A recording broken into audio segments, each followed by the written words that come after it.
Hey guys, it's Jeremy from Jeremy.net. Sorry if I'm yelling right into the camera and I'm blowing out your speakers. I am making some slight adjustments here. I was actually getting kind of used to broadcasting from my computer sharing the screen, so now we are back to the desktop. First off, my name's Jeremy. I am a comic book artist, writer, self-publisher. If you would like to support this channel, the YouTube videos that I make, I share my creative process with you as I write, draw, and create comics. If you'd like to get some bonus videos, see some more behind the scenes content, sketches, works in progress, you can go and support my channel at patreon.com/Jeremy. If you would like to read some of my comics for free, I have preview PDFs available at comics.jeremy.net. And if you'd like to buy some of my comics in print or on Amazon Kindle format, you can go to amazon.jeremy.net. So, the change of pace is because of this guy. Let me bring this a little bit closer. Or actually, let me bring the camera down so you can get a better look. Hopefully there won't be any glare. But I have finally finished the cover to Morningstar issue 7. So the whole issue, I just wrapped it up last night. I need to get all of the files together and send this bad boy off to the printer. And then hopefully I will have the books back in time for WonderCon at the end of March. I believe it is March 29th through the 31st in Anaheim, California. I will be exhibiting at Artist Alley, table D24. So if you're out and about, if you're in LA, if you're at the convention, come by and say hi. And if you feel like picking up a copy of the latest issue or the trades or previous issues, you can pick them up there and, just come by, say hi, hang out, chit chat. Yeah, so this is it. This is the cover for issue 7. I did a lot of drawing and erasing and drawing and erasing. I am still getting a hang of the digital painting. And even though I've been selling prints for a while that are in color, it's more like I colored drawings that I did as opposed to actually sitting down trying to paint in the computer. And painting digitally is a different piece. It's a different beast from just coloring line art. So, and I think a large part of that is that I have neglected traditional painting for quite a while. I used to paint mostly in acrylics. I actually studied painting. That was my major in my undergrad studies in college. So I majored in drawing and painting. And I kept up with the drawing. I have not kept up with the painting so much. So one of the things I really learned in working with this, and if you've been following me on Patreon or you've been following some of my blog posts, is that the same way that I talk about figure drawing as a way to constantly reinforce and continue to build my strength in anatomy, in volume, and perspective, and it's a crucial part to me improving as a comic storyteller, it has also, I realized that working in color, whether I'm working digitally, whether I'm doing traditional paintings, whether I'm doing like watercolor thumbnails, I need to make that part of my regular practice. If for no other reason than I'll be able to produce comic book covers better and be able to produce them faster if that's part of my regular practice. So I don't know where I'm going to find the time to do it because I've got so many other things that I need to do already, but I need to start making the study, doing color studies, doing master studies, doing more color thumbnails just for me to explore and experiment. That needs to start becoming part of my regular practice in the future. So that's it, Morningstar issue 7, and I will post a image of this in the community tab on my channel page, so you guys can get a better look at it and see it in all its glory. I see Crayway has popped up in the chat, and he says, "Jeremy, you're a good cookie." Thank you, I appreciate it. I try. So this video. Wow, I talk with my hands a lot. I've got a lamp right here and I just whacked it with my hands. Okay, so I have not shared any of my figure drawing work in a while. So, and as I just mentioned, I feel like it's a really important part of my studies of trying to grow as a draftsman and as a visual storyteller. I've got a bunch of figure drawings going back to January, to the beginning of the year. In fact, I think some of the figure drawings I also have in here The charcoal pencil drawings I think might be from the end of December, because I was finishing up my last semester of figure drawing classes at the Animation Guild, and then in January and February I was taking a class with Carl Ganas at said Animation Guild that was specifically on costume and the draped figure. So there will be some heads, hands, and feet drawings in there, and then there will also be some charcoal pencil drawings from the costume and draped figure. But one of the things that we do in that class is we're encouraged to, when we do it's a 2 night a week class, and we're studying drapery and folds one night, and then we're studying costume in the other. So we're encouraged to be a little bit more experimental, to really try and go for character on the nights with on the nights of the costume. I always feel bad because I never really get around to drawing the models' faces. I'm so focused on the costume itself, although I have a few in here that I got into. What I did in the past, in previous years, so I've taken this class many, many times. I don't look at it as like you take the class once and you learn it. I continue to come back and repeat it. And I've said before, it's like going to the gym. The more you do it, the stronger you get. The less you do it, the weaker you get. In previous years, I would go to class and I would bring my bottle of India ink, and I would bring some of my inking brushes, some of the older ones that were a little bit more beat up, and I would do a rough drawing in like a brown Conte pencil, and then go over it in ink. But I've found that obviously when you're inking, you have to go dip your brush in your well, come back, you have to dip it in water a little bit and clean it. Um, the time wasted just in doing that and then trying to be careful not to spill. I just felt like the process was taking a little bit longer. And as I've also mentioned in recent months, let me see if I've got one laying around here. Well,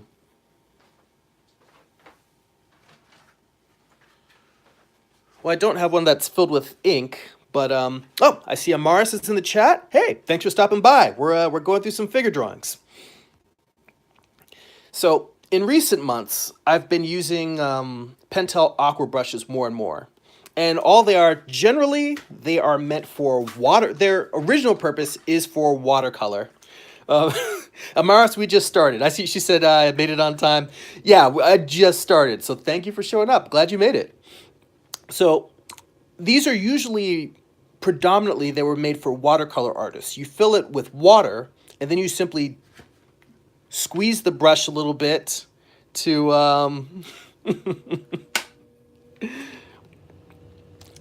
and you squeeze the brush a little bit, dip it into your watercolors, and then you can kind of work quicker as opposed to going back and forth and with your palette and wetting your brush. The point is, it eliminates having to wet your brush. Your brush is automatically wet because it's got a little barrel of water. What I recently started doing was filling this with fountain pen ink, and I specifically use fountain pen ink because I had a couple of other brush pens that I've used in the past, and when they ran out, instead of buying the new cartridges, I refilled them with India ink, the same stuff I use for comic art, and the India ink dries and eventually clogs up and destroys the brush. Fountain pen ink tends not to be waterproof. I mean, you can find waterproof brands of fountain pen ink, but the point being is that the fountain pen ink is more fluid and it won't clog the brush, and you can just rinse it out as needed. So I started filling these pens with fountain pen ink and using those. So there's a few in here that were done in more of my traditional method with me inking with a brush, and then it made a huge difference once I switched to the brush pen. Now, I used to think of the periods where I was drawing in figure drawing class as a great way to experiment and, well, basically to practice my inking while I was in class. But I feel that it's more useful for me to be able to draw quicker and have a little bit more control, so I can focus on what am I trying to express, what am I trying to learn and use. Let's see, we got some questions in the chat here. Crayway asks, where do I find fountain pens? Well, these themselves are not fountain pens. They're just the water brushes. I ordered them on Amazon. They do carry them at Michael's and at any art supply store that's near you. You can also find them at Amazon. When I was talking about fountain pens, what I meant was, let me see here. I've got a couple of bottles. Sorry, I leaned away from the camera. I got a couple of bottles here. So, Higgins makes Black Magic India ink, but this is this is Higgins fountain pen ink India. So, it's an ink, it says on there non-waterproof. So, it's a yeah, so this ink won't clog up your brushes the way that let me see here. This is what I usually use for inking. Speedball Super Black India ink. This stuff is waterproof, dries very fast, and the waterproof drying fast is why it clogs up your brush. Whereas if you use a non-waterproof fountain pen ink, it won't clog up the brush. So if you're going to use water brushes like this, I would recommend fountain pen ink. If you're going to try and refill, like, what do I have over here?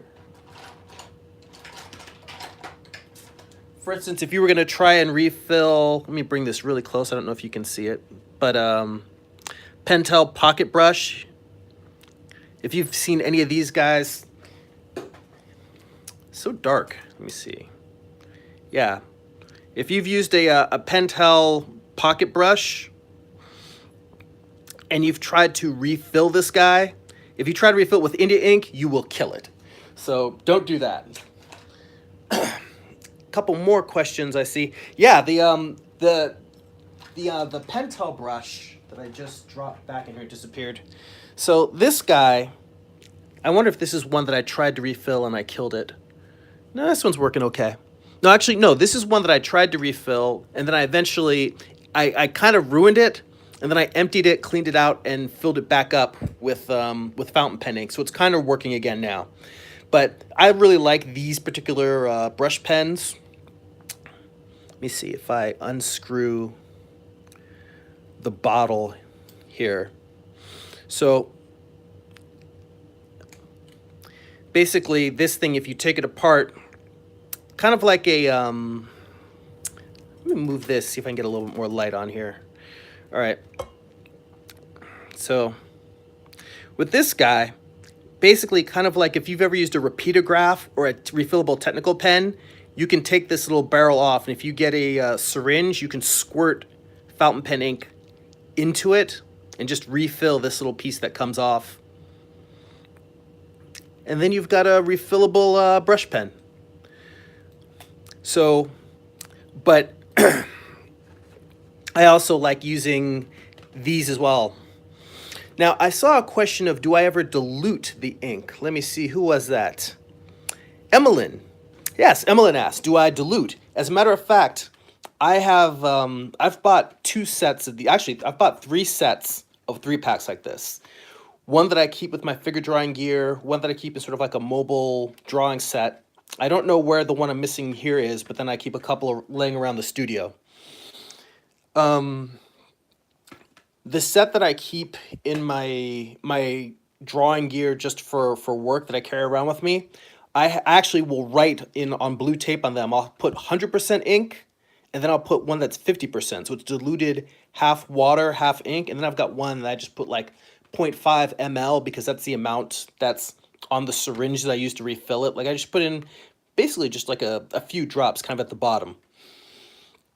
What I have found is that when you use when you're using it as an ink wash, unless you're drawing on watercolor paper, it really is like you're using a wash, 50% water, 50% ink. So it'll really make your paper buckle.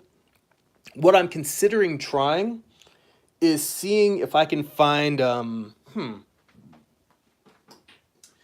So if you're familiar with Doc Martens inks, they make inks that a lot of artists use sometimes. Well, comic artists traditionally use them for doing coloring, where they would get like a couple of different colors of ink and treat them like watercolors. But it's a ink that really flows very, very well. And what I want to try is maybe getting some. They have some that's just the clear. It's not water, but it's like the medium that you would put a color in. Like let's say you've got a blue Doc Martens ink, or a red one or a green, whatever color. that stuff is a dye that's mixed with a medium, just a clear medium, like if you were painting and you're using medium. And what I want to do is see what happens if I get a bottle of just the clear medium and mix that with the ink. So it's almost like I'm making my own formulated ink wash, but instead of a wash, it really is kind of like a marker material. So it's not something I'm going to do right away. It's not something that's important that I actually need for anything. I just like experimenting with tools. So let's see here. A few more comments in the chat, and then I should probably start showing you stuff because I actually have a pretty big stack of drawings to go through. Like I'll show you the figure drawing stack I have is like, yeah, it's like 2 months worth of drawings in there. And then I've probably got, I actually finished off a sketchbook in this particular session, so it doesn't look that thick, but it's probably a good 20 some odd pages in there. Let me quick take a look, see if there's any more questions there in the chat. Okay.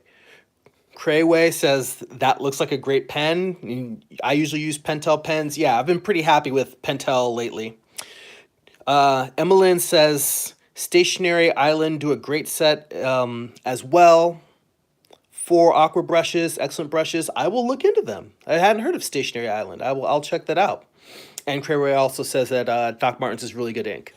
So yeah, that's great. Those are the tools I've been using. So let's dive in. Now, the main thing is usually I just decide when I'm flipping through this what pieces I'm going to actually photograph for my blog. And I've actually been thinking about photographing fewer and fewer figure drawings because I'm in a little bit of a challenge state. As an artist who actually is selling his work, I do have to think about branding. And for me, I feel like figure drawing is vital to what I do. Like, without these figure drawing studies, I don't feel like my comics would look as good as they are. I go to figure drawing classes every week. To me, it is, internally, it feels like it's an integral part of the art that I create. But externally, I could see how people might see a little bit confused if they see a lot of me posting figure drawings online. Well, am I a figure drawing artist? Am I trying to teach stuff?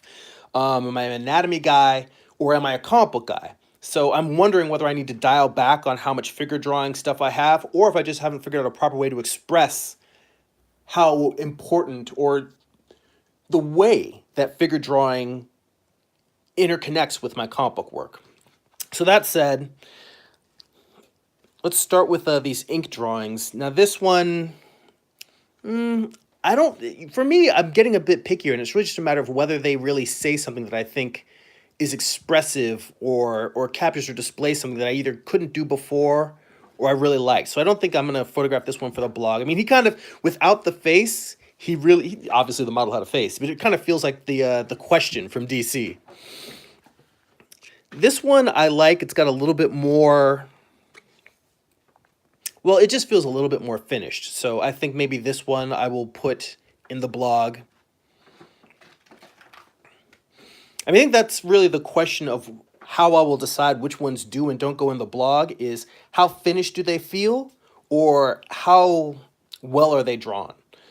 And this one feels both unfinished, and even though I like what's going on with this particular sleeve, showing the solid turning of a form, and yet I've still got a little bit of the folds wrapping around the wrist there to kind of describe both shape and then the underlying form within the shape. At the same time, this particular leg, the way it's coming out and then jutting down, I really kind of destroyed that form by having the stretch of the pants cutting across this, the inside of the thigh. Like, I think if I really did this over again, I would have had this line continuing up and cutting off that stretch that I have there. So, yeah, I don't think this one's going to go in either. More folks in the chat. Travis Frederick's there. Hey, how you doing, man? Thanks for stopping by. And then this, I think, is me. Oh, wait, I get it. I see. I think that that's actually his coat, and it's stretching all the way over. So that's why I drew it this way. I just didn't do a good job of conveying it. And that's the reason why this is me doing an ink study of the drawing I did before. So usually what happens is when the model is taking a break, I'll go through and look at my drawings and kind of redraw them and figure out what I did wrong. This one feels much more finished. Still doesn't feel like a particularly great drawing, so I'm not going to put it. I'm not going to put this one in the blog either. But that's the difference here is me saying, okay, I didn't catch it in this drawing. I didn't nail it. Let me come back and reanalyze it and relook at it. So Crayway is really on the good cookie thing. He said, Travis, a good cookie too. I see Will Zero has popped into the chat. Hey, thanks for stopping by. If you guys have any questions, feel free to let me know. I'm just reviewing my recent figure drawing works from the past couple of months. It's the other thing. I've been so slammed and focused on trying to get Morningstar issue 7 done that I've got a couple months worth backed up that I haven't been sharing.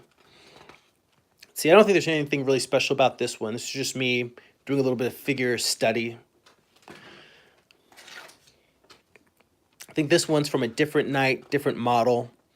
And I'm not sure why, but I think this might be the first night that I switched to the brush pens. And this guy was wearing kind of a cool matrixy sort of jacket. Again, I like the pose.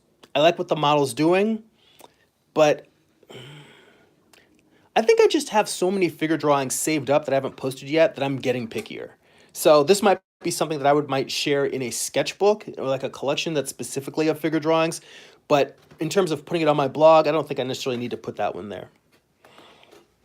Let's see here. Every once in a while, the model will take a nice horizontal pose. And I think the problem I've got on this one, I do like this drawing.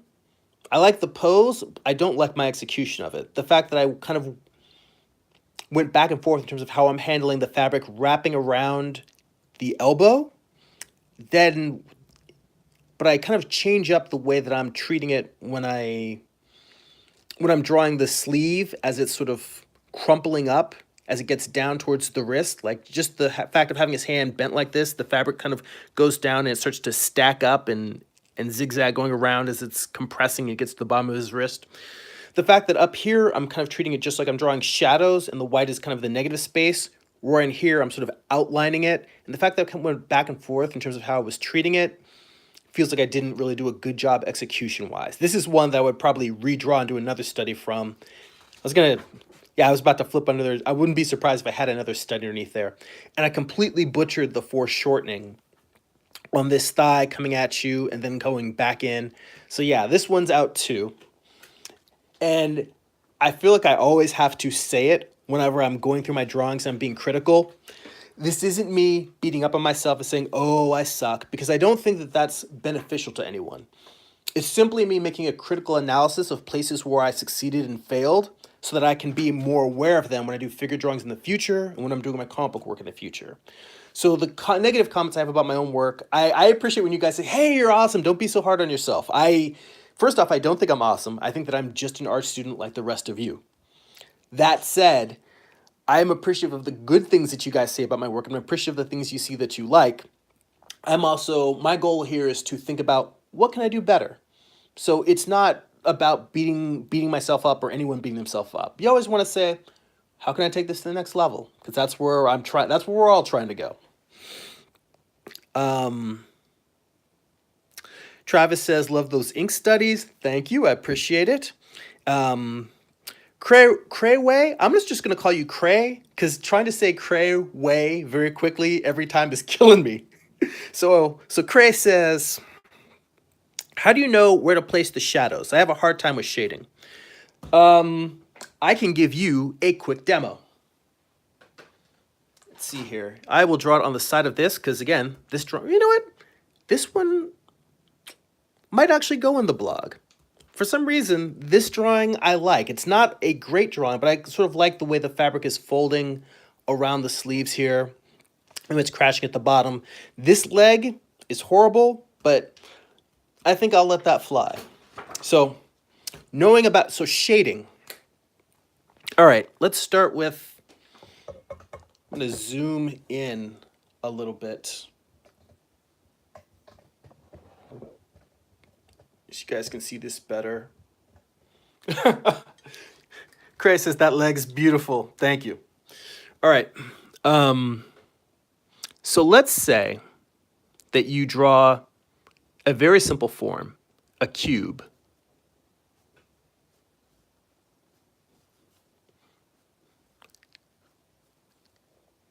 Now, it's a six-sided shape. This top line is out of perspective. That's okay. It's just a rough demo. It's not going to be my magnum opus. So let's say you draw a cube. Six-sided shape, very simple primitive form. Now, when you ask yourself about shading, this is going to go in sort of a different way than actually should draw this in pencil, because this is something I mentioned to someone in my figure drawing class, and they were like, oh, wow, I never thought of it that way. Let me draw that same cube again in pencil, because I think it'll be the idea I'm trying to convey will be better expressed in pencil. So this is a cube.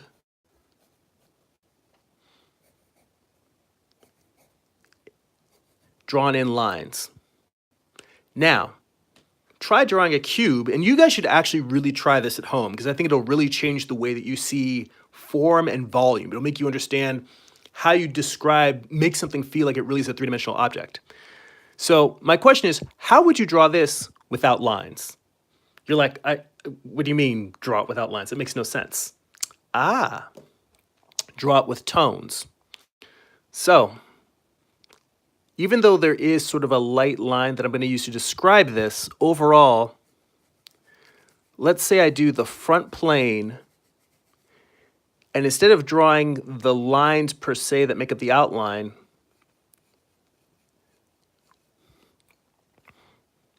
I can use a little bit of line here only because I want this to show up a little bit more. I'm using a 4H pencil, and usually I draw with something a lot lighter.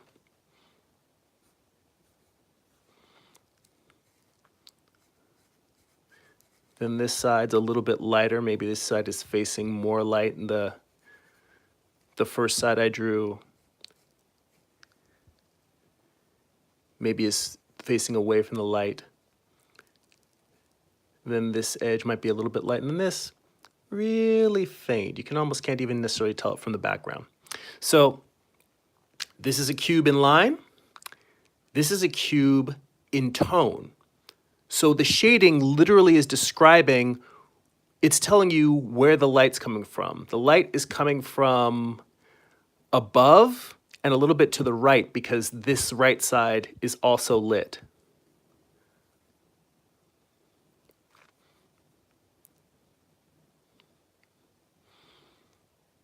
And you could also say that the light is just slightly maybe behind the cube. So when you talk about shading, this is the reason why I decided not to do this, draw it in ink, because describing tone in ink is its own, I still have trouble with that, and I still experiment, and I'm trying to figure out different ways of expressing it. See more folks in the chat. Christian popped up. How you doing, Christian? Travis says, shade in those tones. Thank you. So describing this in ink might be a little bit more challenging, but the idea is that with shading, your point in shading is to simply say what part of the form is facing towards the light, what part is facing away from the light, what part is kind of in the mid-tone. It's the same thing if you were to just draw a sphere and you had the sphere coming from the same lighting. So let's say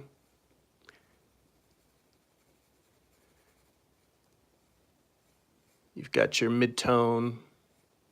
I mean, I'm sure you've seen people draw demos where they're just shading a sphere.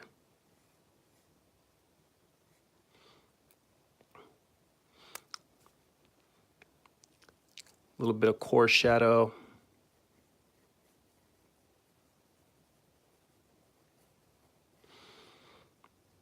This pencil is so damn light. It's a 4H, and it's really not giving me what I want. There we go.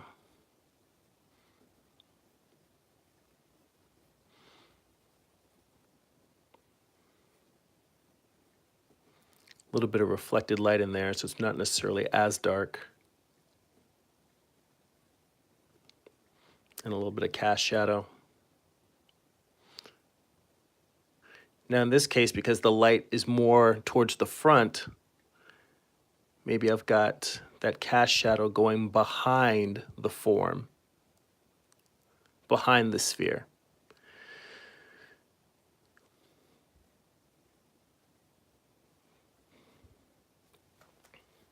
So when you're talking about having trouble with shading, I mean, if you were to try and do the same thing with a in pen and ink, one of the things I've experimented with is just doing really simple hatching.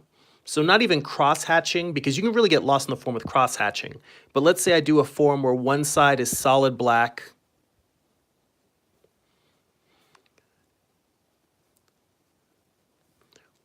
first off, you could even do something as simple as that.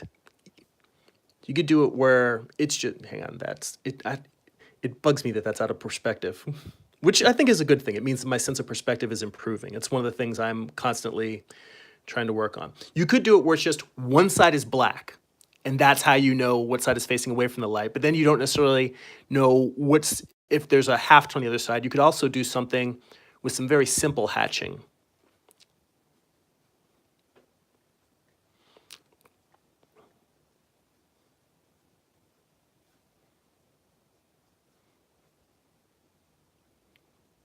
Where you've got a solid black on one side, or mostly solid.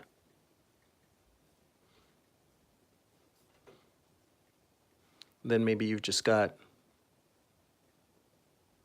something like that.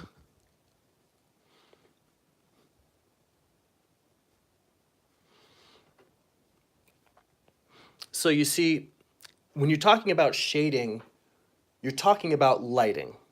I see Ion Rocks is in there laughing. I gotta see what people are cracking up about. Oh, Cray's like, I'm a homie. I'm a cookie doughy dough. You're killing me. All right. Christian says, "How's it going, homies? I'm doing well. I'm glad to hear you're doing well, man. I'm enjoying it. Just having a day, sharing a. We're going through a bunch of my figure drawing stuff from the past couple of months since I've been. Oh, for everybody who got in late, this is the cover to Morningstar issue 7. Let me zoom out a tiny bit. And let me move this so that doesn't have that bright glare on it. I'll post this on the community tab on the on my channel so you can get a better look at it. But I finished this just last night. I was up till like 2 in the morning working on it. So the cover's done, all the pages are done, they're all lettered. I'm gonna send it off to the printer today, and hopefully I will have them in time for WonderCon at the end of March. So, when you're talking about shading, it's not about putting black lines just to make them look cool. You do have to think about how these lines affect the overall feeling of a piece, because they do give it a certain sense of rhythm depending on where you place your shadows. So you can tweak them and adjust them to enhance your figure. But what you want is your shading should be the same all the way up and down a figure. For instance, if you draw a person, just a really simple stick figure. Let's just say you've got a guy, simple stick figure. If you've got this guy, and let's say that, okay, to keep it consistent with the lighting on this page, let's say that the lighting is above and to the right. You want your shading all the way down the figure to be consistent, above and to the right. Now, when you get to something like this with the arm, the inside of the form could be turning away from the light. It could not be. It depends really on the anatomy. This is one of those things where I would actually probably take photo reference, where I would take one of those little figures I use, and I would actually snap a picture so that this is the kind of stuff I use reference for, is to understand how the light is wrapping around the form, because my instinct is to keep the light over to the right-hand side. But since this is a cylinder, it's almost like you've got a cylinder that has light coming right down the middle, and it's kind of shaded on both sides. So whereas on this side, the light is coming this way, and the arm is going counter to that. So you would get more of that light on the light on the right side, shadow on the left. So these are the kind of things. Again, knowing when to use reference. That's the kind of stuff where you look at it and you're like, I don't quite know. But you want to be consistent in when you're talking about shading. To go back to Craig's question, this is what shading is for. Shading is not just to look cool or create solid blacks. Shading is there. This line that I just put right there on the outside, way too thick. Should not be. It should be the same as the lighting on this side. But the point of shading is to describe volume. And you can do it in ink. You can do it in subtle tones with pencil or graphite or watercolor wash or what have you. There's a lot of different ways to do it. But the mental concept of what you're trying to describe is a lot more important than the execution, because it can be executed in a lot of different ways. All right. We haven't even gotten to the graphite drawings yet. And, well, Craig says, that makes sense. Thanks. Well, you're welcome. We haven't even gotten to the graphite drawings yet. So let's zoom through here. Will Zero says, any tips on keeping a good drawing schedule? You seem to be to get quite a bit done. What's an example of a Morningstar production schedule? Thanks. Well, I don't feel like I've gotten anywhere near as much done as I would like to. For instance, I showed you that cover that I did for the most recent issue. My original goal was to publish Morningstar quarterly, one issue every 3 months. I've never hit that since I started the series. The best I've done is I've finished 2.5 issues in 1 year, and I think that was when I finished issues 2 and 3, and then I got started on 4, or it might have been 3 and 4. Yeah, probably around issue 3 and 4, I was really on a roll. When I got to around issue 5 and 6, first off, I took a big break when I finished issue 4. It wasn't a break, but I was going back and gray toning the entire series, because up till then I did it in black and white with no gray tones. And then when I got to issue 4 and I realized I absolutely needed gray tones for that issue because of some back and forth time flashbacks, and I needed the tones in order to clarify that, I realized, well, now I got to go back and do the whole series. That said, 2018 was the first year that I did not publish a single issue. I published a sketchbook of issue 7, which has all the dialogue in it over my rough pencils, but I did not publish a single issue. Part of that was because I was spending a lot more time shooting more reference. I was going slower because I was trying to make it better visually than I've ever done in an issue before. I was spending a lot more time drawing backgrounds, which I still feel like I have to work on. For a variety of reasons, this issue that I'm just publishing now, I should have had this I wish that I'd had it out maybe last fall, and I was already working on the final issue now. So in terms of keeping a drawing schedule, what I do is I spend my my lunch time at work. I spend the entire time working on my comic. So I get in an hour a day during the middle of the day, and then in the evening, it used to be that I would get an hour or so in one, maybe 2 hours a night. But I've been trying to work out more because I've been falling off of my exercise routine. I've been trying to get more sleep because I'm not sleeping regularly. My commute's longer than it's been in previous years. And because of that, a lot of times, I would say the evening drawings, I usually only get maybe 1 or 2 hours per week in the evening to draw Morningstar, because I'm also, remember, I'm going to figure drawing class 1 night a week. So more often than not, it's that hour a day plus whatever I can get in on the weekends, plus maybe 1 or 2 nights during the week I'll get to work for an hour. So the first thing I would say is, if you can pick it 1 hour a day or 30 minutes a day, start with one time and be consistent about that time. Maybe it's when you get up first thing in the morning. Maybe it's you take your lunch break and you use it for drawing. Maybe it's you come home and you say, all right, the last 30 minutes before I go to bed, which I don't recommend because I personally can't fall asleep right before. I can't fall asleep right after I'm done drawing. My brain literally needs to cool down because I'm super excited and enthusiastic about whatever I'm making. I want to keep drawing, and it's hard for me to sleep. Usually, I need to stop drawing an hour before bedtime and force myself to sit down and just read because that's kind of what relaxes me and helps me sleep the most. And that also means I'm losing extra time because if I were to just draw all the way up till bedtime, then yeah, I could get an extra hour in.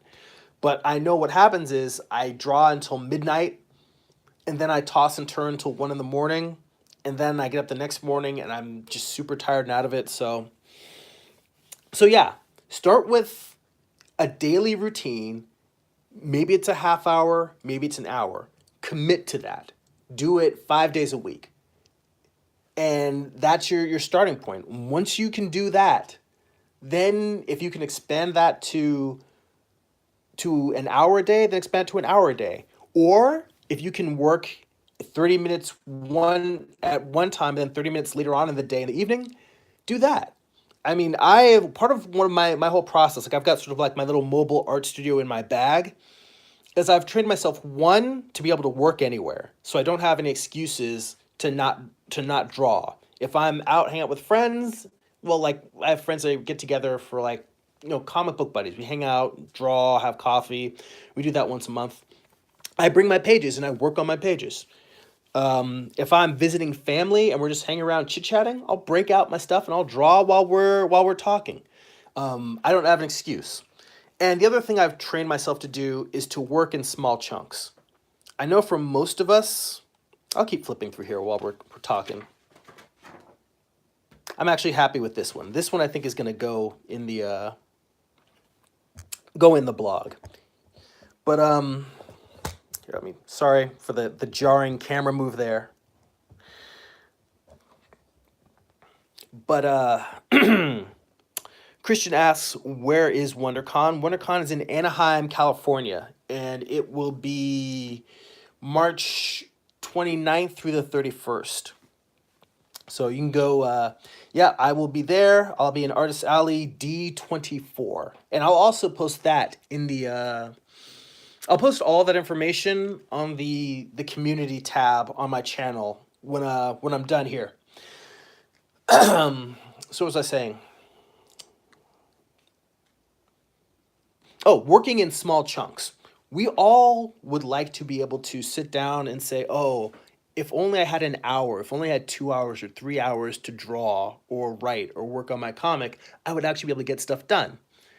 Let's face it, unless you're in school, and usually not even then, no one has three uninterrupted blocks of time to do anything. We just don't. So, Emlyn has to take off. He said thank you and greetings from Wales. Well, cheers. Thanks for popping by. Hope you have a great creative day. So, what was I saying? Oh, yeah.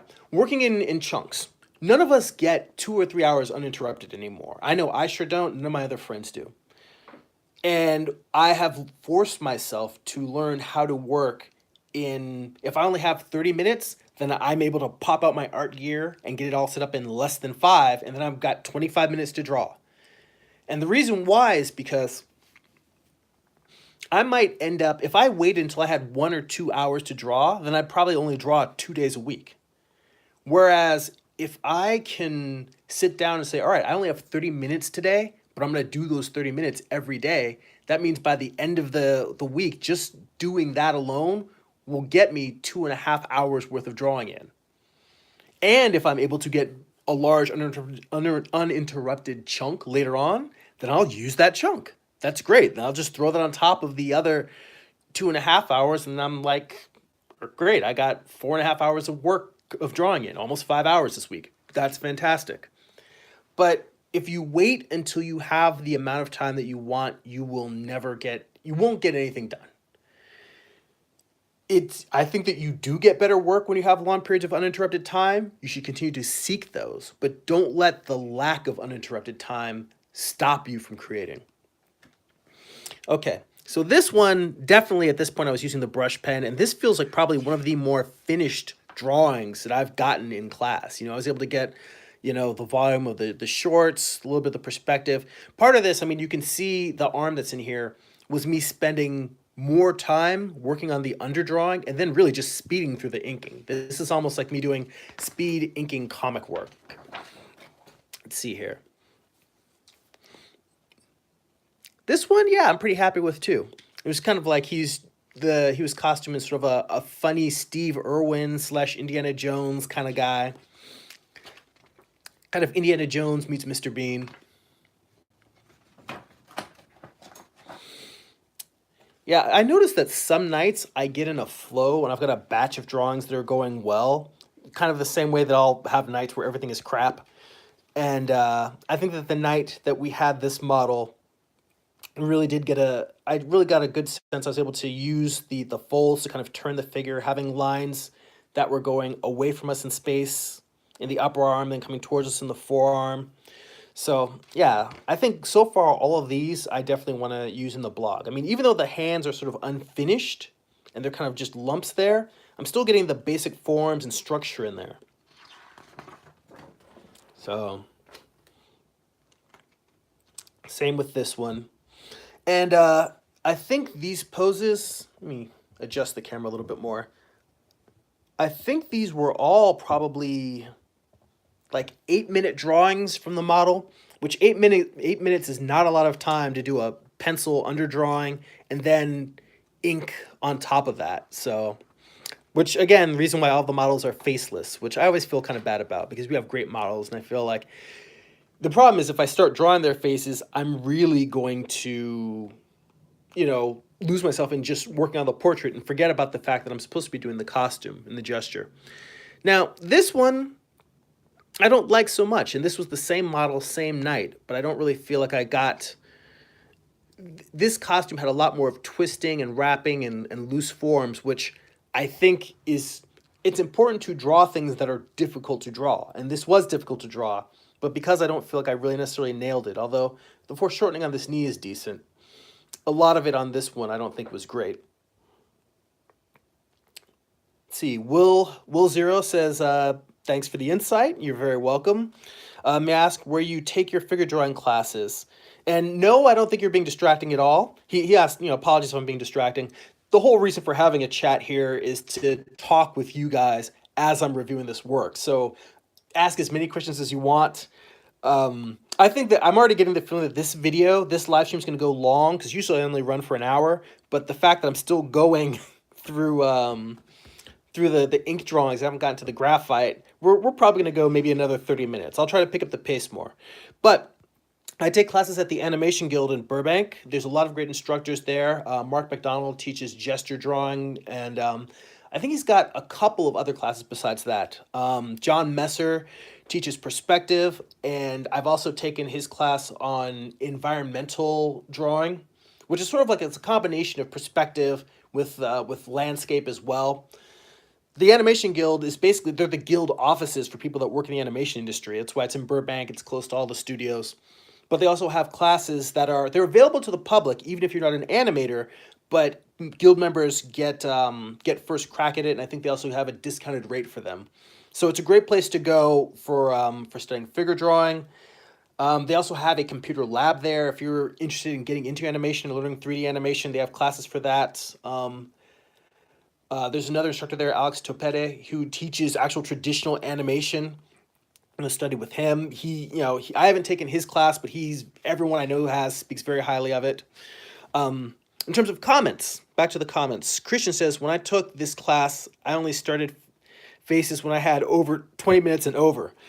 Yeah, I wish I had that kind of time, but for a lot of this, it's just one of those things where we only have but so much time, and I look at each figure drawing as no matter what you're doing, you always say, wow, if only I had another 5 minutes on this pose, if I had another 10 minutes on this pose, if I had another half hour on this pose. I look at a figure drawing as a microcosm of life. When we get to the end of our lives, when we die and we're in our graves, we're going to say, I wish I had more time. We're going to be like Roy Batty in Blade Runner. It's like, I need more life. Um, you're never going to have as much time as you want in life and in art and on a comic page and in a figure drawing. You get the time that you get, you make the best artwork you can with the time you get, and you try to learn as much as you can while you're doing it. And when it's over, that's all you got. Um, I wish I had a class where I could spend 20 minutes per drawing on doing head poses and doing portraits, but there are classes that are for that, but I'm spending my time just focusing on the figure and stuff that's helping with comics. I see Art of Reed has popped up in the chat. Hello, thanks for joining us. I'm just going through a bunch of my figure drawing work from the past couple months. This one I feel a little bit better about, and even though I butchered this hand, it doesn't feel like it's really wrapping over the shoulder. I like the pose, so I think this one I'll probably put in the blog. A lot of times I will take photograph drawings for my blog and then end up not putting them in because I'm just like, ugh, I thought it was a good drawing, but I've changed my mind, and call an audible. I think, again, there's times when I'm drawing for a little bit and I'll get into a groove. It feels like it may not start off feeling right, but I'll eventually grow into it. This one, the hands are a little bit wonky, but I like the gesture and the sense of the underlying figure in the ink. So I think I'll put that one in the blog. Christian asks, "What do you mean you're in the character creation stage?" Um, well, you know what? I don't remember when I was talking what I specifically said about character creation. Um, it might mean that when I'm actually working out the figure anatomy and proportions, because the class that this is from, it's costume and draped figure, and all of the ink drawings are from a separate night where we're doing the costume part. And the idea of the costume is that we're kind of creating a character in that drawing.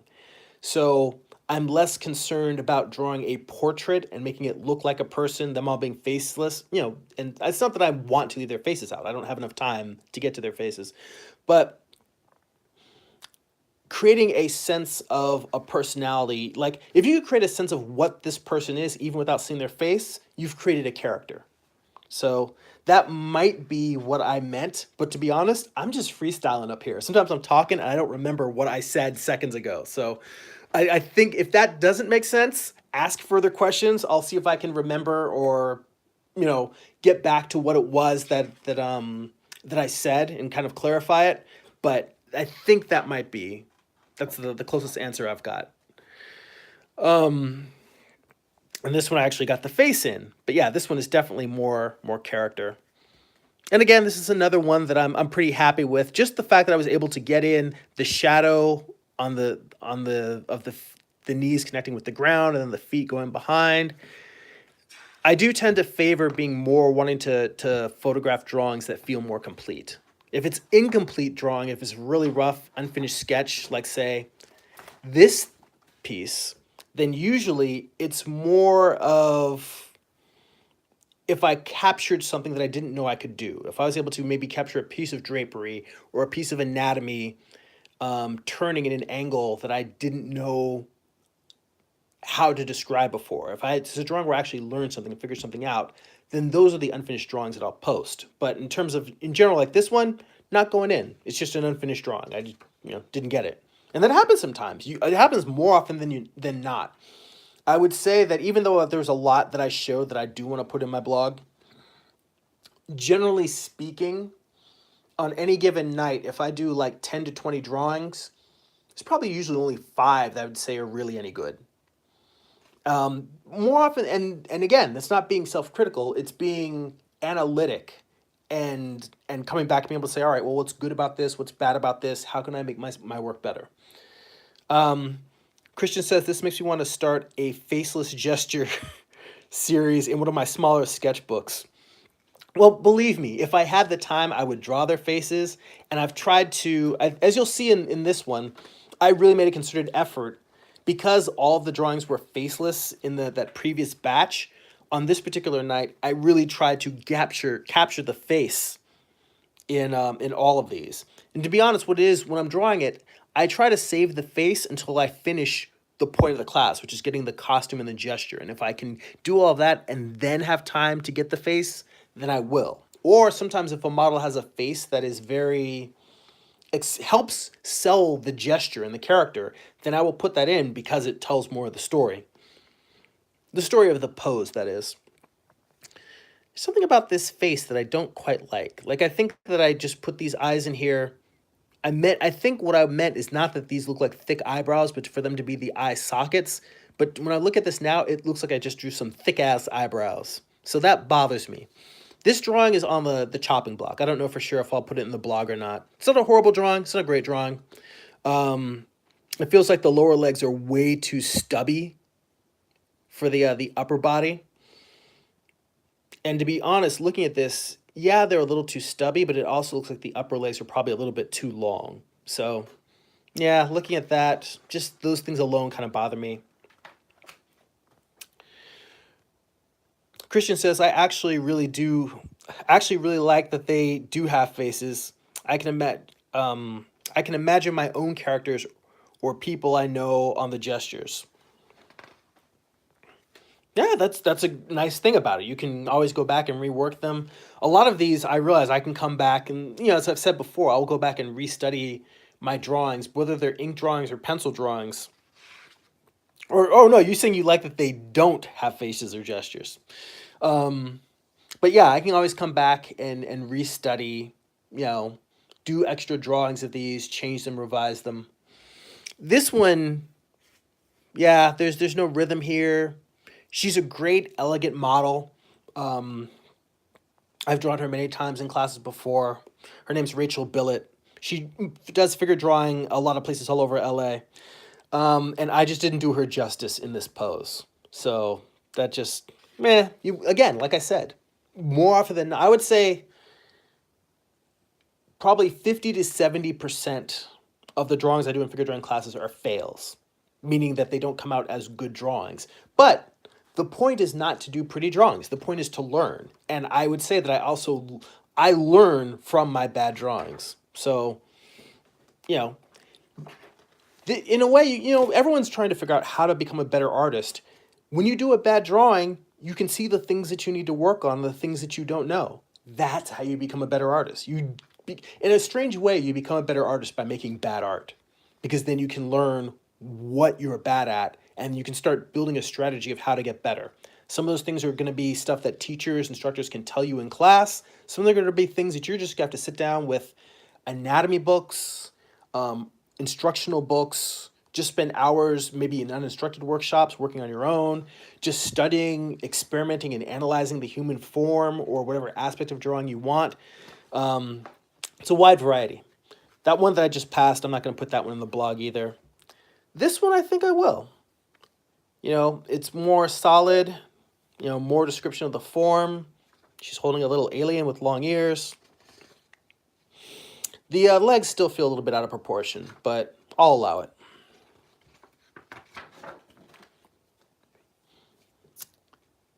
And again, this one, I think I made her a little bit too solid. Like maybe this arm should be her forearm should be a little bit thinner and feel a little bit more elegant. But overall, I think I'm pretty happy with that drawing, so that one will go in. This one, another model named Mather. And I think part of it's the fact that she has really great costumes. But there's something about this whole section. I think I liked almost every single piece. Of the next few drawings you're going to see, I liked all of them. Like this one I love. I may use this as the thumbnail for this video afterwards. Like I took a quick picture from the sketchbook before when I posted when I scheduled it. But I really like this one. So let's see. This is the one I used for a thumbnail. It's another one. She brought a little plastic bird that she had posing with her. But just this very Game of Thronesy, elegant, royal robe, royal gown, with like the furs and the shoulder, like little ermine cloak and the crown. Very full of character. This is when we're studying costume, this is the kind of stuff we come for in class. So let's see that one. Another one from the same set. Yeah, these are all going in. Except this one. I don't know. For some reason, I feel like this one's a little wonky, and I drew her face in there. But the problem is she has a great face, and when I do it, when I try to draw a face in there and I don't nail it, it's almost like that's another reason for leaving the faces off. Sometimes I feel like I ruin the drawing by putting a bad face in a drawing, but again, that's me hiding because what I should learn to do is draw a good face simply in the time I have left. A lot of times when I'm adding the face, it's literally like the timer has gone off and the model is done. I'm like, oh crap, they don't have a face. And I'll just go in real quick and put like a little mouth, nose, and eyes while they're moving, getting set up for the next pose. So the faces really get a lot of short shrift in these particular classes. Let's see. I can't remember the name of the artist, but there was a series from Vertigo a long time ago called Northlanders, and these pieces here kind of remind me of the guy who's the main artist for that series. They had a few different series, a few different artists over the course of the series, but there was one guy I think who did like the original arcs and a few different arcs in between. I want to say his last name was Gillenface. I can't even spell it, but I can barely pronounce it. But the point is, I really liked his art, and this piece kind of reminds me of that a little bit. So that is it for the ink drawings. And like I said, it's been over an hour, and we haven't even gotten to the figure, the charcoal pencil drawings. So I keep saying I'm going to speed through this, and we keep not speeding through it. I'm not going to cut us off, but I'm going to see if I can pick up the pace like I keep claiming I'm going to. So these were from December, finishing off our heads, hands, and feet class. Bring the light down a little bit more. Hang on a sec. I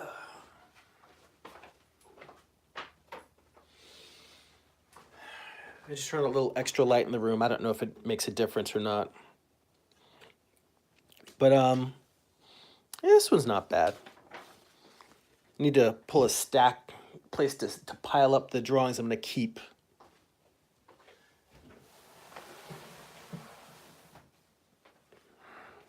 Yeah, this is one. Maybe I'll put it in the blog, maybe I won't. I'll photograph it and see where it goes.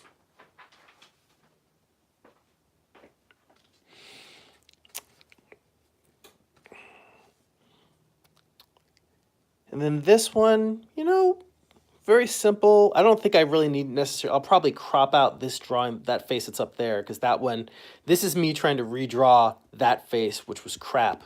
But I do kind of like just the simple skull on this one.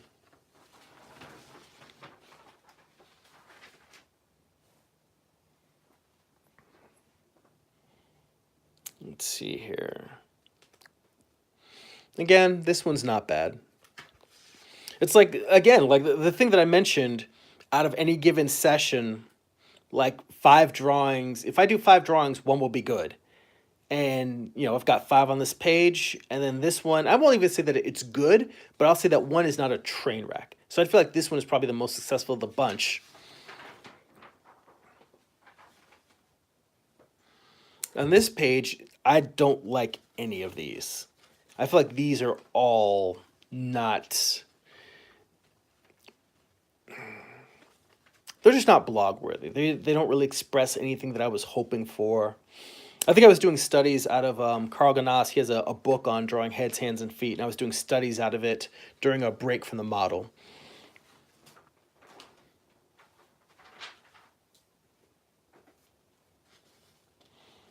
Let's see here. I think I might have just been drawing classmates while he was lecturing,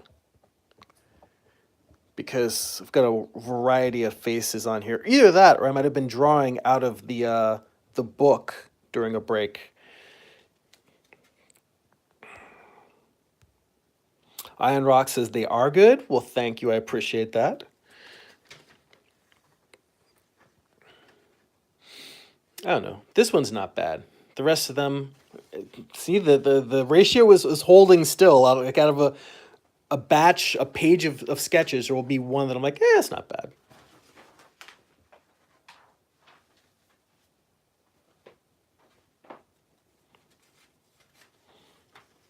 And on this page, yeah, I don't think there's anything here that I really would want to put in my blog, you know. And Amara says your art is really great. I appreciate that. Thank you. I mean, I don't feel bad when I do drawings that I don't feel are up to snuff for the blog because I learned something from these drawings. These are the kind of things that I go back and I will do more detailed studies from. Let's see. Here's some hands that aren't like these are more structural diagram hands, although this one I think has a little bit more. The thing that I was showing earlier, that idea of drawing forms with a front and a side and a top, but doing it in tone instead of line. I feel like this hand is a better description of that. This hand, if I had drawn these upper lines, the upper fingers lighter, and it didn't have as much of a hard outline around them, this drawing might have had the same feeling too. And then also this just has a weird, the model really contorting their fingers. So I didn't quite nail it with that. Amara says, when I do studies, they look really bad. I mean, real bad. Well, that's part of the reason why I share some of these drawings because, for instance, I feel like this hand up here is a good drawing. It's got a nice, well-defined dark and light shadows, and those shadows define the volume, what side is facing away from the front, the side, and the bottoms of the forms.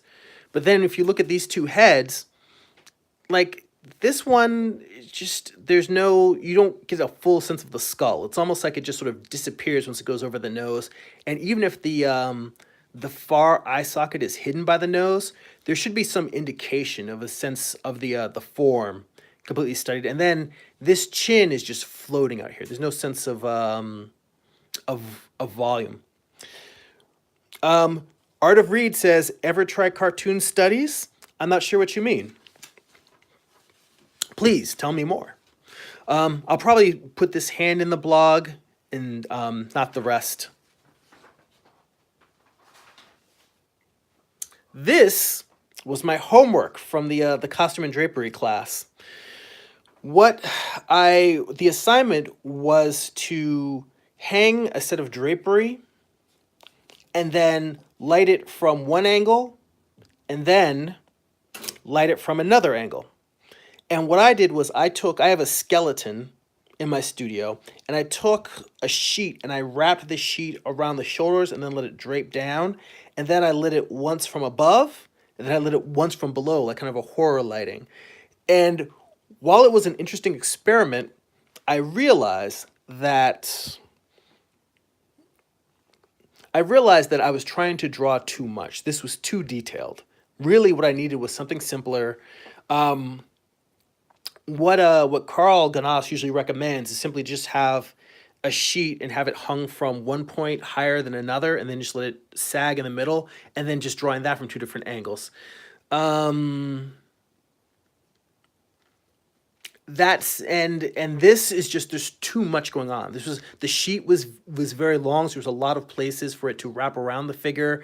This is the kind of thing that you could do a study from for like a week or longer.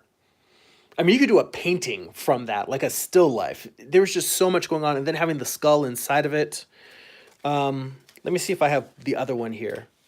Okay, yeah, here we go. So I did the one from the under lighting first, then I did the one from the above lighting second. And the idea is that when you look at a form lit from two different angles, you get a better sense of what the form is, because when you can see how that form changes just by changing the lighting, you're like, oh wait, this is the actual shape of it. And this is how you get a better sense of how lighting describes form and volume. So this one, I actually simplified a lot more. I definitely got a better understanding of how these forms were wrapping around the figure. I think I drew this one faster because I was just like, I'm taking forever and drawing a whole bunch of detail. It doesn't make sense. And just having the lighting change helped me figure out more of what I was looking at. So these are the two pieces that were done together. And I think I will photograph them like this, or I'll put them side by side in the blog. That said, I don't think they're great drawings. I just think it's an interesting execution of a problem, of a drawing exercise. And I do recommend, as I've said before, actually taking figure drawing classes. Now, going back to Art of Reed's question, he said, in terms of cartoon studies, like the Disney style character studies, Simpson style, Family Guy studies. No, I haven't tried that. Is that something that you usually do? I think that it would benefit me to work on doing simpler drawing studies and working from stuff like that. But usually, when I'm doing stuff that's simple, I'm not necessarily working directly from animation. Or animation style guys, what I'm doing is doing stuff like, here's one of my reference books I keep on my bookshelf called The Figure, by Walt Reed. And usually when I'm trying to simplify stuff, what it is instead of doing a detailed figure or doing all the anatomy or doing just primitive shapes, I'm working more on just the basic structures, like this figure. Like, not this one is really just the primitive shapes, and I'll tend to, when I'm doing simplified stuff, instead of doing cartoon characters from a particular TV show's style, I'm trying to work on the primitive forms. And the reason for that is because I'm not that interested in an animation. I'm not interested in a particular TV show's look. Like The Simpsons looks different from Family Guy, looks different from South Park, looks different from Disney movies. And each of those is to study that work is to study an artist's style. Disney is probably, I'd say, the only one that you could study and really say, I'm going to learn actual drawing structure, because Disney drawings do tend towards more of a traditional classic figure drawing, lighting, volume structure. Whereas a lot of stuff like The Simpsons or Family Guy, like, yeah, they do have a basic underlying primitive forms, but they're a lot more stylized. So it doesn't help me do the things that I'm interested in studying, but I would never say that that's a bad practice. If you're interested in animation, definitely Disney. But even if working on The Simpsons is a goal of yours, then yeah, you should definitely study from Simpson characters, or like working from Family Guy model sheets or just still frames. If that's the goal that you want to do, to work on that show or stuff like that, then go for it.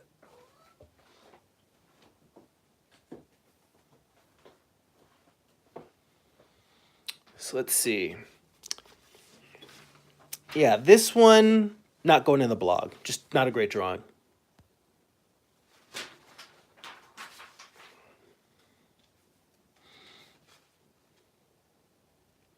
I would say probably the same about this. I like the gestures of the poses.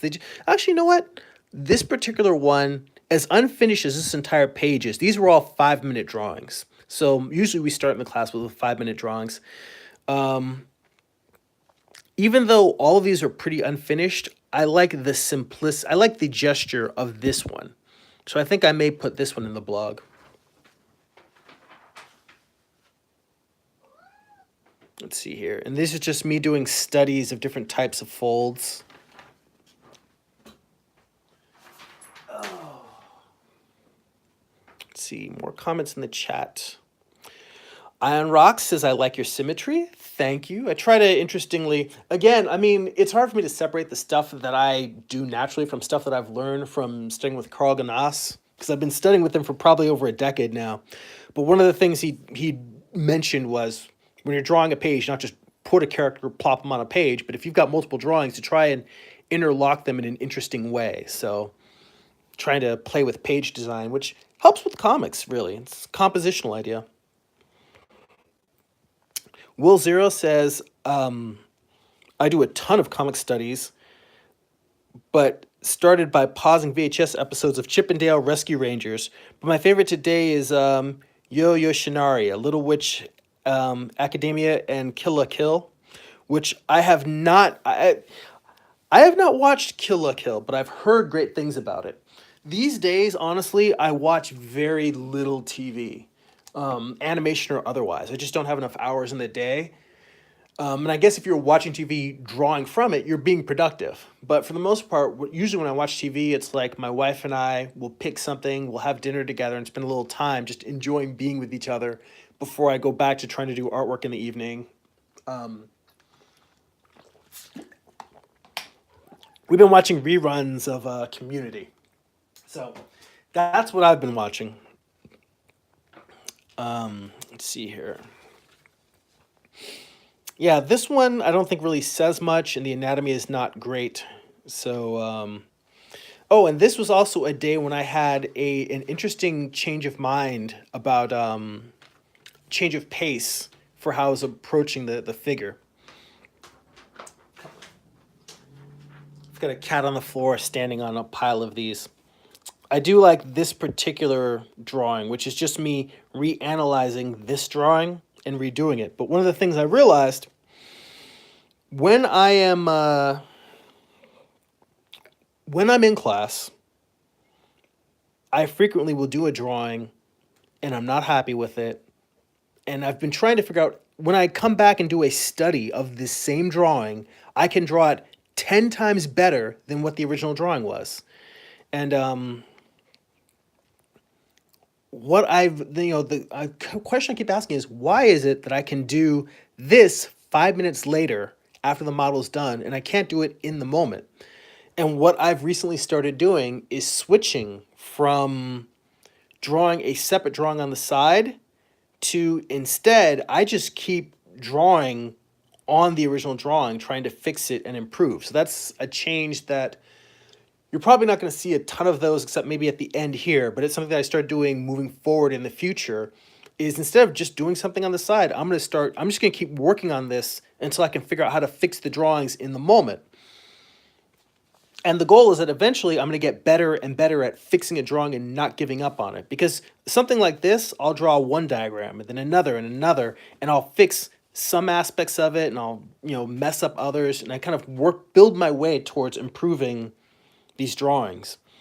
But one of the things I want to start doing in the future is just keep working on it until I'm able to nail it.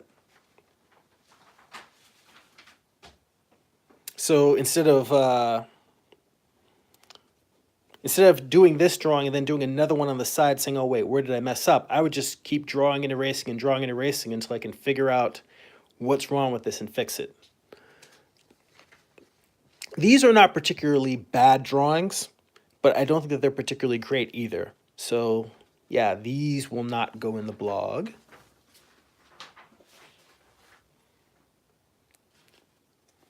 It's an 8-minute pose. I do feel like I did a decent job of handling the fabric here, and I'm tempted to put this one in, but I'm also feel like I'm gonna put it in and then decide later on to take it out. So I'm just gonna leave it out. Actually, you know what? I'll photograph it so I'll have it in my records in case I decide I want to put it in, but I'm probably not gonna put this one in. All right, we've been going a long time and I've still got a hefty stack of drawings. So let's pick up the pace here. Yeah, this one, just a rear view that's not well done. You can't even really tell that it's her back. Looks like her torso's turned around. She's wearing a halter top, like body's twisted in half. Now this one is going in the blog. Same thing, an 8-minute pose. The same. See, that's what's crazy. Same amount of time, yet in this drawing, I feel like I didn't even get all of the arms. I didn't get all the limbs. And I mainly I spent my time focusing on the fabric of the pants stretching away. Same amount of time, but on this one, I'm able, even though I didn't get her hair or her face at all, I was able to get the structure of the figure, the way that the light was wrapping around, but then also describing those folds being affected by the light and how they're wrapping around the figure. So this one feels a lot more complete to me. And that's the interesting challenge is how you can have the exact same amount of time and in one drawing you nail it and in the other you don't. And there's always a sense of going back and forth and ebb and flow and just saying when you do something right, then you say, all right, how can I carry this into the next pose where things are going wrong? And it's never the same thing twice. It's always different challenges. So this one is going in the blog. But this is the one of the things. And even if you can't take figure drawing classes that are instructed, I definitely recommend instructed, but it also matters if you find an instructor that is teaching you the things you want to learn. But learning, just getting into figure drawing classes, getting in front of a model, I learned so much. And even if I were going to uninstructed workshops, just that process of sitting down in front of a live model and being forced to reckon with them and try to understand the form when it's moving and living and breathing in front of you, you learn so much. Right now I'm learning that my cat really wants to play. I like what's going on here with the boots and the skirt. It just doesn't feel very finished or well executed. It's in a maybe pile, but I'm leaning strongly towards no. And I would say the same thing about this drawing as well. And I would say the same about this drawing. Okay, this was when I decided, instead of drawing diagrams on the side, to just keep drawing until I fixed what I felt were the major problems. So these two drawings feel a lot more finished than stuff I've done in the past, and that's because I just kept working on it after when the model took a break and kept trying to fix all the things that I felt were mistakes. And again, even these drawings still aren't perfect. I didn't really describe the elbow here as a volume in terms of it being a focal point for this form changing from coming towards us and out to going away from us and in.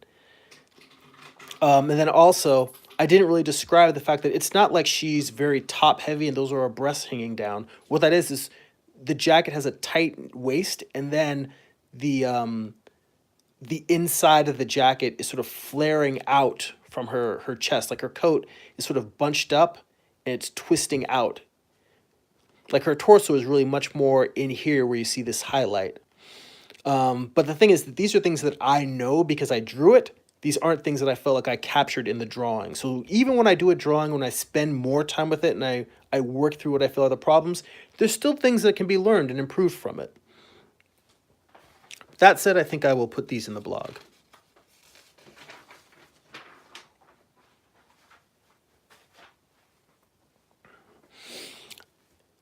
These are drawings that, in fact, I think I might want to save. Nah, I was going to say I would save this one and draw on top of it because I feel like this one is a drawing that has enough in it that I can figure out what I would want to fix. But I have such a massive stack of drawings that I still need to draw over and draw through and correct that I don't feel like I really need to add to that right now. What's funny is I actually thought that I was going to blow through all of these drawings in like 30 minutes. Pardon me, a little burp there. It's gross. I apologize. But originally I thought I was going to blow through all of these in like 30 minutes. And then I was just going to say, all right, well, let me sit down for an hour and just draw in front of you and work on correcting one of the drawings, doing fixes over it. And as we've seen, because I am loudmouth and chatty Cathy, I kept drawing. I kept talking, and we're still, 80 minutes in, and I'm still going through a stack of figure drawings. But to be fair, also, usually I'm only drawing, showing the drawings from the previous month. Whereas this is the end of December, all of January, all of February figure drawings. So actually, I shouldn't say all of February because I started a new session of classes and I've got a couple of drawings on the drawing board already from the next session. I even put a note there. I said, meh, fixed leg. I didn't get the sense of her leg. Like sometimes when a woman, well, not just a woman, but when a man's foot is bent, when a figure's foot is bent. Hang on, let me see if I've got one of my little figure guys here.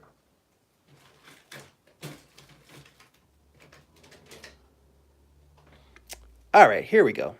These little figures.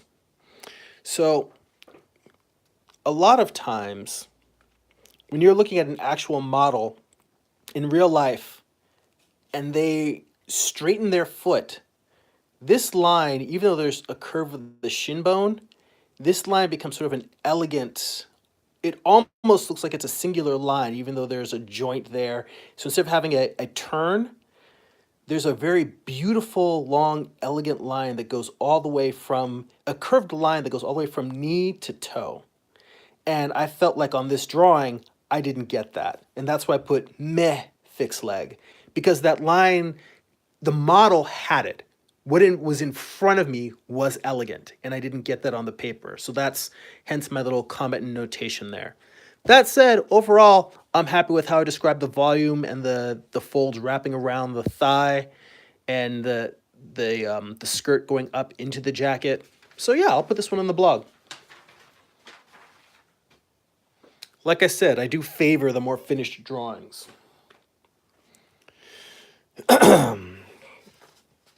These are more unfinished. I like the poses, but they're just so, to use a term that I've heard Carl say many times, scrappy, meaning they don't have a sense of cohesive wholeness. They're just parts kind of assembled. That my instinct says, part of me likes the feel of that drawing, but you know what? Okay, Kachu likes it, so we'll keep this one in, not the bottom one.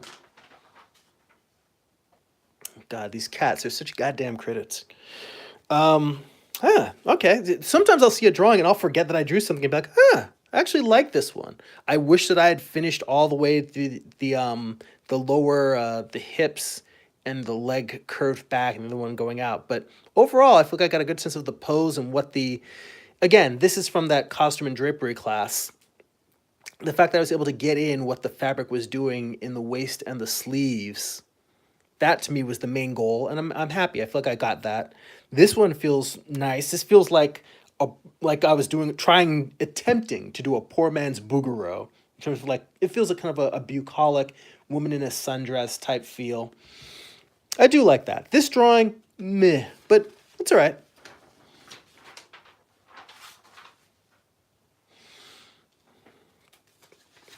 This stack here, not bad, but not great. I don't think I'd put any of these in.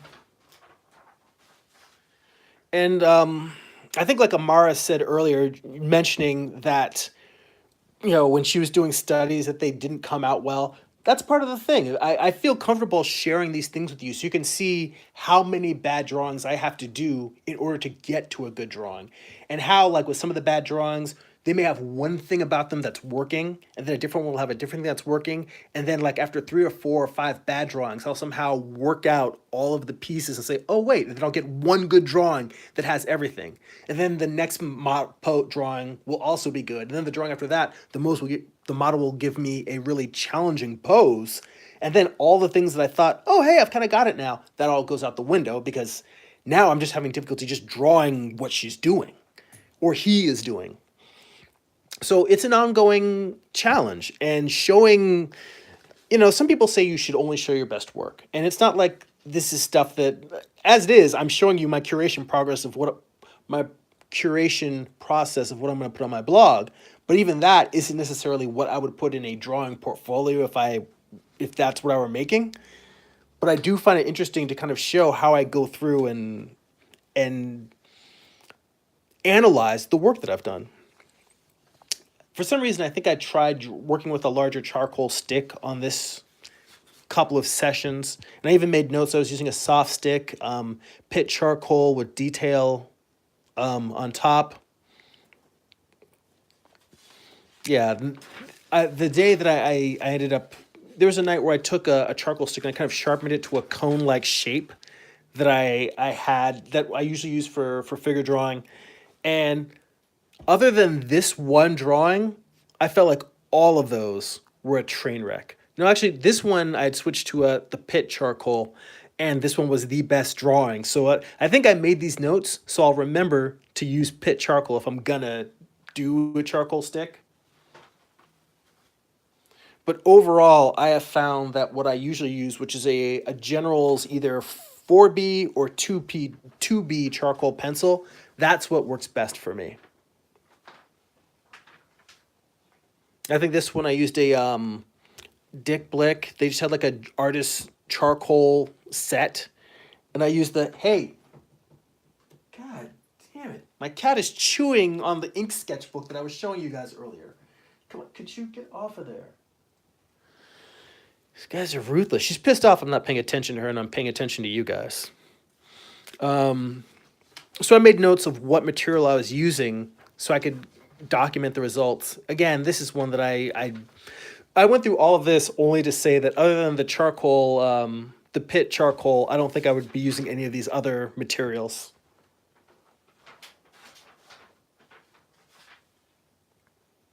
Stop it. I gotta take the sketchbook away from the cat. Ah, it's ridiculous.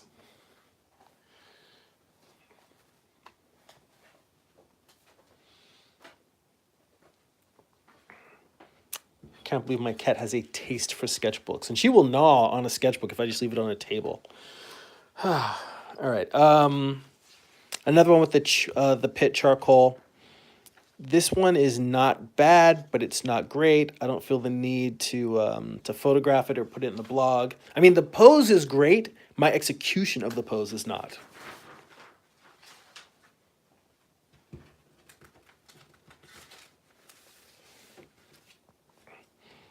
And I think I could probably say the same about this drawing as well. Oh, this one I feel like is getting a little bit closer to what I would normally want to do in figure drawing class. But even just looking at this, I can see how if I had made a separation, a better separation of the front of the torso versus the side turning away versus the arm coming out of it at what is basically like a 3/4. There's corrections that I could have made to this to make it a more solid drawing.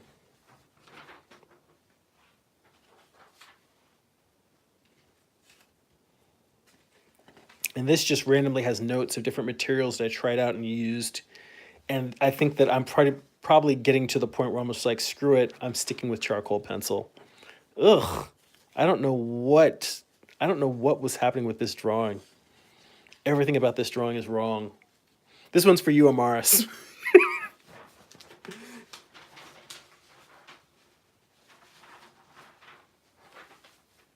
Feel better about your bad drawings and learn from them. This one's not bad, but again, not great. All right, here we go. These are not bad. That hand just feels like it's floating instead of truly resting on his hip. That bothers the shit out of me. Everything else I think is working well. Out of this page, I would say that this one is probably the best one. All of these poses where the hands are resting on the hip, those hands are floaters, and it looks bad, and it bothers me. And I didn't take time to correct them because I was spending a lot more time working on the fabric and the drapery, which is the point of this class. But now that it's done and I'm just looking at it as a drawing, it drives me crazy. I'm going to photograph them anyway, and I'll decide later whether I'm going to put them in the blog or not. I mean, overall, in terms of fabric drawings, I'm very happy with them. I feel like these did the job. Or they covered the task that I was trying to do. Will Zero says, this has been a real educational treat. Well, thank you. I try to do it once a month because once a month I've got a stack of drawings on my figure drawing board that I kind of take off there and I just put fresh paper on. So I kind of go through and I sort through the work every month. So, you know, the past few months have been focused just on finishing the comics work. But, you know, hopefully now we will get back to doing this on a more regular, if not monthly schedule. And this drawing I will put in, even though this forearm drives me crazy, the forearm that's resting there. But other than that, overall, I think that there's enough interesting work with the drapery and the folds that I'll put it in.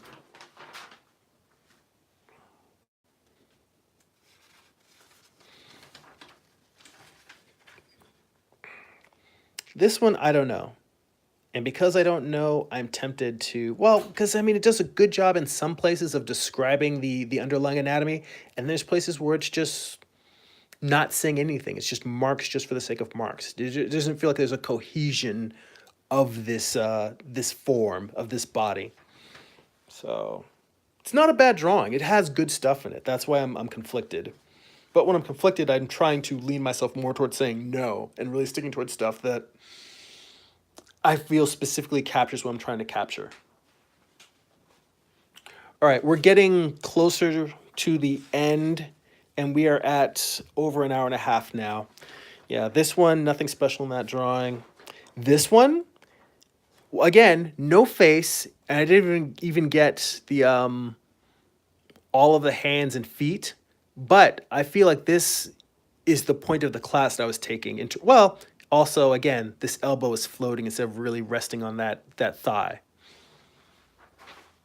That said, I am going to photograph this one because in terms of actually using the fabric to describe the figure, this drawing is successful at that for the most part.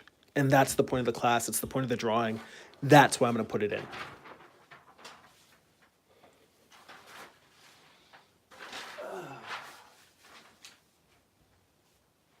I'm getting tired and I'm getting hungry and I really need to exercise before I eat. So I better speed through these last couple of ones.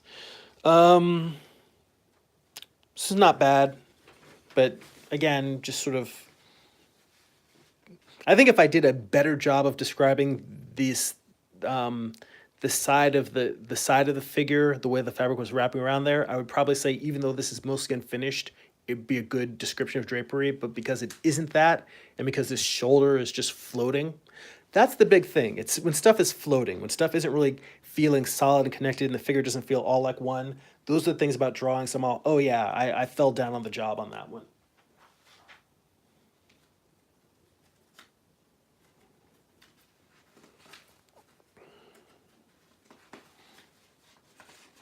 Let's see here. This one's not bad, but again, floating shoulder. This is one that had I more time, I would sit and keep working on this drawing and I would just redraw that shoulder until it worked. And there's something about the fact that I'm not really indicating here. I drew the arm down enough that it should be resting on the fabric, but I didn't really draw on the leg, the fabric being affected by an elbow pushing into it. So I don't feel like there should be a little bit of the fabric cutting into the arm here and a little bit of it. When you press into anything, any piece of fabric, you'll get a little bit of like, not necessarily dimpling, but it just sort of like it pushes in a little bit. You see some more lines coming away from there. So I did not capture that in this drawing. So now that one's going, as in not going in the blog. Let's see.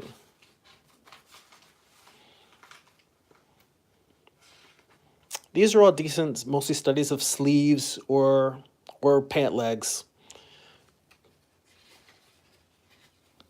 But yeah, I don't feel like I really need to put them in the blog. It's me favoring more finished looking drawings. This one works for me. I feel like I got definitely a full sense of the figure and it's still a little hinky in the elbow, but it's not bad. I've done worse. I've shown you worse today. The fact that I've got this arm, I was trying to create a cross contour of the seam to really try and convey the way the cut of the shirt was going over that shoulder, and it doesn't quite read. That said, I like both of these drawings, and I think I will put them in.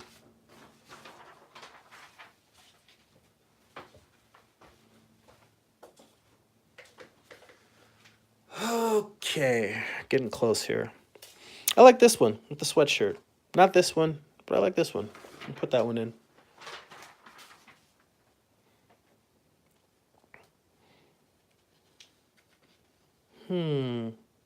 I like this one, although I don't really get a sense of depth of the knee here. It feels like there should be a little bit more foreshortening and feeling like this, like the knee is forward more. It feels like it's just kind of, the knee, it's floating. It's close, but no cigar. This, I think these were from the same night when I was showing you the model that was in sort of the queen costume. This is the same thing, but in pencil. Usually at the start of the night, I'll just dive in with pencil and then eventually come back and do ink stuff. I think this was a study I was doing from, we were looking at some, I want to say some Heinrich Clay drawings. I think this might have been me doing a study of one of the pieces we were looking at in some handouts in class. Let's see here. God, so many drawings. It's the same model that was in the queen costume with the with the cloak and the fur collar, but it's a Western costume, and I don't think it executed as well. Maybe I ran out of ink. I'm not sure why I switched to graphite for these. Maybe we were doing shorter poses, and I just didn't have time. Because usually I try not to do the ink unless we've got 8-minute poses. Because in 5 minutes I'll spend 4 of them laying out the figure, and then I've got 1 minute to basically ink the whole thing, and that just doesn't work. I like this one. So maybe we were back to 5-minute poses. This definitely had to have been longer than 5 minutes because I don't normally get as much detail in as I would like. But yeah, I like this one. I would use this one as the thumbnail for this video if for the fact that it's so vertical and I would need something horizontal. But I like this one. This one's definitely going in. I could use this one for the cover of a book on figure drawing.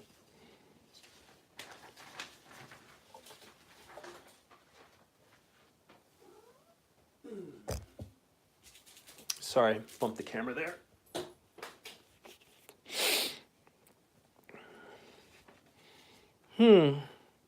Maybe pile, because very unfinished, but I like where the fabric was going and it wrapping around the form here, and also the way the skirt is flaring out from the knee.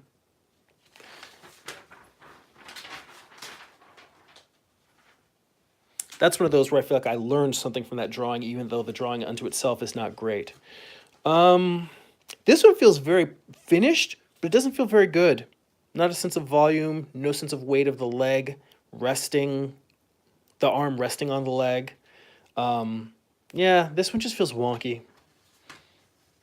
Wish it was better, but it's not. It's not going in. Let's see here. Nah. This one, not bad. This one will go in. Her foot is twice as long as it should be, but other than that, I'm happy with this drawing. And this one too.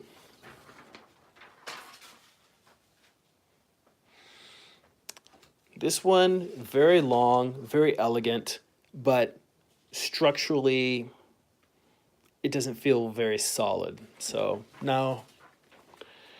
No. Better, maybe, but no.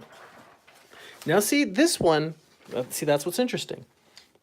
This is another one. You put these two side by side, same model, same costume, you know, pose is slightly different, but this one just feels more complete to me. Or feels more structurally sound or more well designed. To be honest, looking at them side to side makes me like this one better.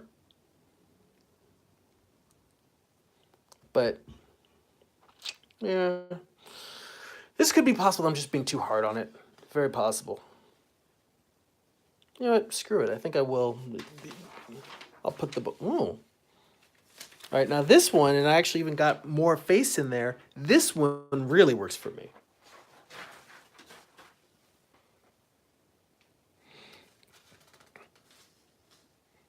I mean, as I'm looking at it now, I can see stuff that I would pick apart in terms of like the elbow feels very disconnected. Again, floaty, but it's got some character to it, even though it's from the drapery night.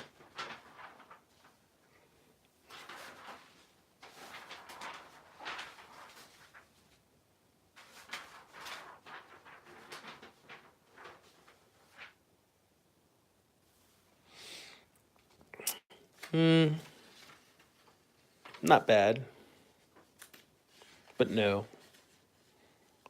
No.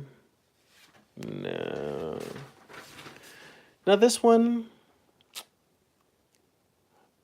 I think I would say yes if A, the legs weren't too short, and B, I had actually done something interesting with that hand instead of just putting a mid on there.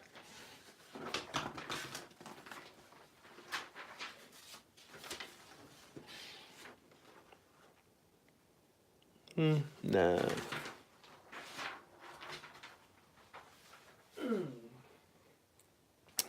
this guy. I do think I did an interesting way of handling these pants in terms of like really just drawing the folds as the undersides of folds. I feel like this is one that I don't necessarily want for the blog, but I want to photograph it for my reference in terms of an interesting way for me to approach treating the figure. Now this page I like. The anatomy is not perfect, but it does feel more finished.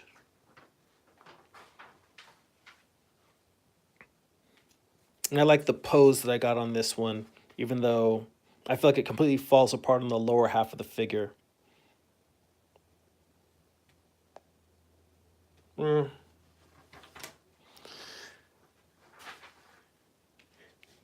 Like this one. I think I'll put this one in.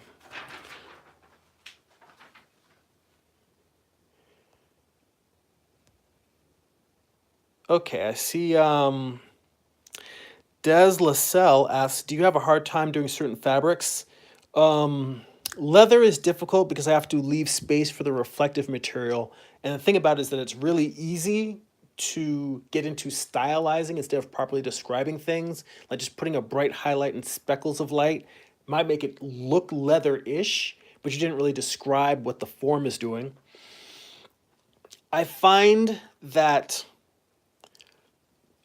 doing fabrics that are either very stiff or they're very soft, where the turning of the fabric is like something more like a blanket or a sweater, they're harder because they don't have hard turns and hard wrinkles. Like if you look at a t-shirt or a thinner fabric, it's really easy to see how that fabric wraps, or a fold will show you how the fabric is wrapping around. Like if you look at these sleeves, that's easy. But anything, the thicker the fabric, the harder for me it is to draw, only because if it's a thicker fabric, the turns that it makes are subtler. It doesn't make a hard angle that you can say this is the top and this is the bottom.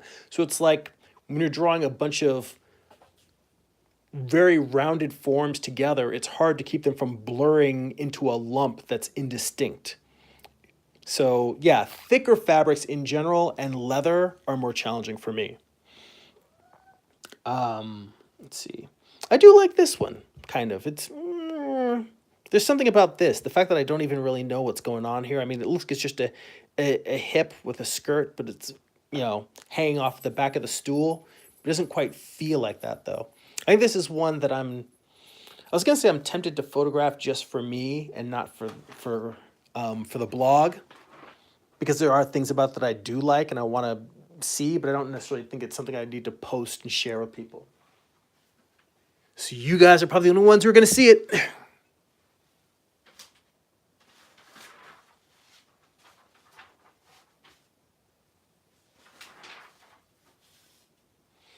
Okay, now we're really almost done. And this one, I feel like I barely got finished at all. Probably spent the entire time working on the pose.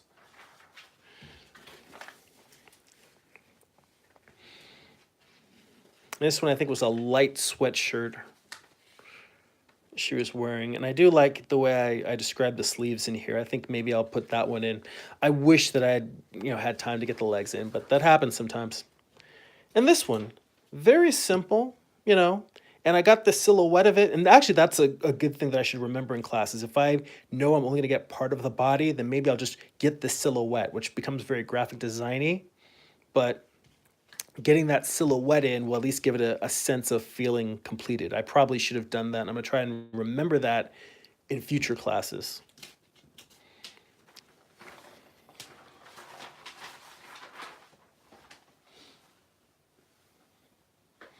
Let's see. In this one, not a bad drawing, but again, doesn't really say a lot descriptively.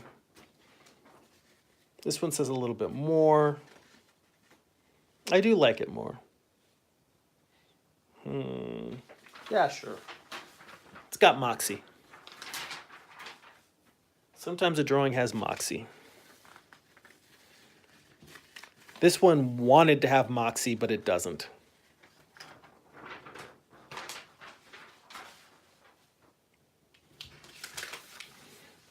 Same here, and the proportions are off. This one is better, but I still don't really feel like it belongs in the blog per se.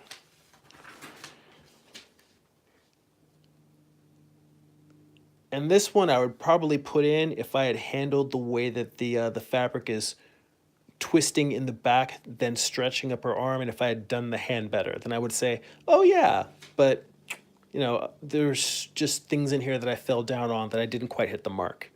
So you've seen a ton of drawings, and there's a run where there was a bunch that I really liked. There's a ton that I really didn't like. This is the nature. You make a lot of bad drawings, you analyze them, you figure out what you're doing wrong, you try to apply it to getting better. This is what I do week after week, month after month, year after year. So I'm going to try and get better at describing how this is related to my comic book work, because I do feel that it's intrinsic, but I don't know if I necessarily express that well in the videos that I do about comics. So, you know, that's something I want to think about forward in the future. But that said, I'm not sure what I'll be doing next week. Maybe I'll be diving into thumbnailing issue 8, the last issue of Morningstar. Maybe I will be sitting down and just doing some figure drawing studies from some previous drawings. So we'll see. I'm not quite sure what I want to do next week. That said, if you enjoy these videos, if you enjoy my other videos, if you'd like to see a bonus live stream once a month, if you'd like to see some behind the scenes blog posts, you can go to patreon.com/Jeremy. You can follow there. You can subscribe up for as little as $2 a month. At $5 a month, you start getting the extra bonus videos, and there's higher tiers to support the channel. If you would like to read some of my comic books for free, go to comics.jeremy.net. There's PDF previews that are free to download for every issue of Morningstar up till now, and the 30-page preview of my first graphic novel, Eye of the Gods. And if you love the stuff I'm making so much that you want to own a copy of my comics, whether in print or if you want to buy it for the Amazon Kindle, you can go to amazon.jeremy.net. So guys, thank you so much for joining me. Thank you for all the great questions. This was a long one, but I really enjoyed it. That's it for now. Go be creative.